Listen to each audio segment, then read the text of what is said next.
సికింద్రాబాద్ జరిగే ప్రధాని మోదీ బహిరంగ సభను విజయవంతం చేయాలని సిద్దిపేట జిల్లా బీజేపీ అధ్యక్షుడు పైరి శంకర్ ముదిరాజ్ అన్నారు. సిద్దిపేట ప్రెస్ క్లబ్లో ఏర్పాటు చేసిన మీడియా సమావేశంలో మాట్లాడుతూ మోదీ మూడవసారి ప్రధాని అయ్యాక తెలంగాణ వస్తున్నారని అన్నారు. ప్రతిపక్షాలకు అవకాశం ఇవ్వకుండా 9,000 కోట్ల రూపాయల అభివృద్ధి పనులకు శంకుస్థాపన చేయనున్నారని తెలిపారు. గతంలో తెలంగాణ అభివృద్ధికి 13 లక్షల కోట్లు ఇచ్చారని గుర్తు చేశారు. మీడియా మిత్రులకు నమస్కారం. రేపు భారత ప్రధానమంత్రి గౌరవ శ్రీ నరేంద్ర మోడీ గారు సికింద్రాబాద్ పెరేడ్ గ్రౌండ్కు సాయంత్రం 4 గంటలకు రాబోతూ ఉన్నారు. సిద్దిపేట జిల్లాలో ఉన్నటువంటి భారతీయ జనతా పార్టీ కార్యకర్తలు, నాయకులు, ప్రత్యేకంగా మోడీ అభిమానులు పెద్ద ఎత్తున తరలి వచ్చి మోడీ గారి బహిరంగ సభను విజయవంతం చేయాల్సిందిగా కోరుతా ఉన్నాం.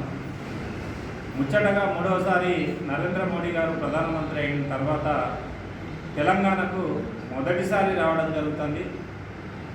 మొదటిసారి రావడమే కాదు, ప్రతిపక్షాలకు ఇలాంటి విమర్శలకు తావు లేకుండా 9,000 కోట్ల రూపాయలు అభివృద్ధి నిధులకు రేపు శంకుస్థాపన చేస్తూ ఉన్నారు.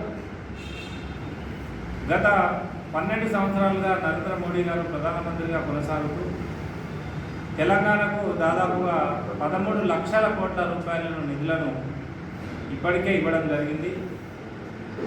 నేడు 9,000 కోట్ల రూపాయలను రేపు సికింద్రాబాద్ పెరేడ్ గ్రౌండ్ సభ జరిగేదానికంటే ముందే ఆ ప్రారంభోత్సవాలు చేస్తూ ఉన్నారు.